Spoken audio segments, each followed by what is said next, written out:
This lecture is on shape.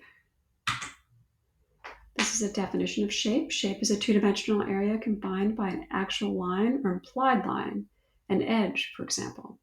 And drawing shapes are created when the ends of lines are joined to enclose areas. So here's just an example of some shapes below. Types of shapes. There are two general categories that are used to describe shapes: geometric and organic, or freeform.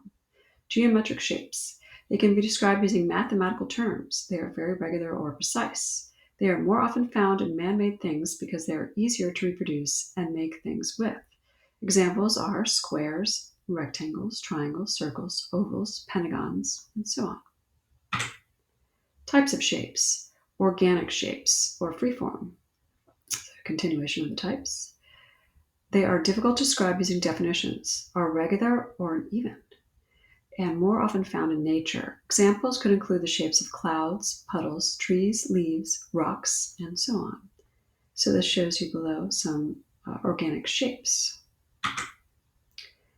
Another type of shape, positive and negative shapes. In most forms of art, shapes may be considered positive or negative depending on how they are used. Positive shapes are usually those which are the subject matter within a work of art, while negative shapes or space are those in the background or around the positive shapes.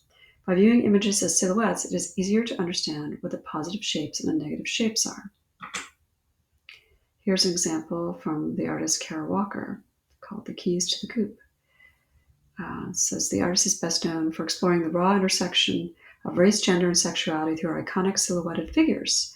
Walker unleashes the traditional proper Victorian medium of the silhouette directly onto the walls of the gallery, creating a theatrical space in which her unruly cut paper characters inflict violence on one another.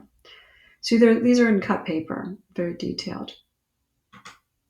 Here's another Kara Walker called Slaughter of the Innocents. They might be guilty of something, from 2017. And another artist who uses shapes, Matisse. Uses a lot of organic shapes.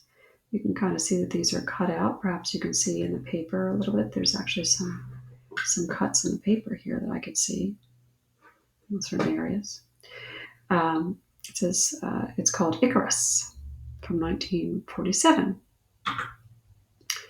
Designers who use shapes. So this is Saul Bass. He's an incredibly is a very well-known designer. He's done like a lot of work that you might have seen, mostly from the 60s.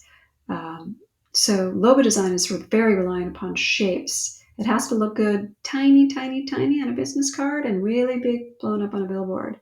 So designers try to use larger graphic shapes to do this.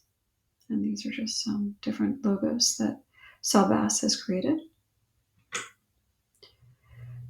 Here's another designer who uses shapes, Jeff McFetridge. He's a designer and artist located in Los Angeles. You can check out his work. You can Google it and see more examples, but he's heavily reliant upon shapes. You can see the middle example also uses lines here, but it's very simplified. Another Jeff McFetridge using shapes. It's called It's Not Getting Worse, It's a Loop from 2018. This is a painting on canvas.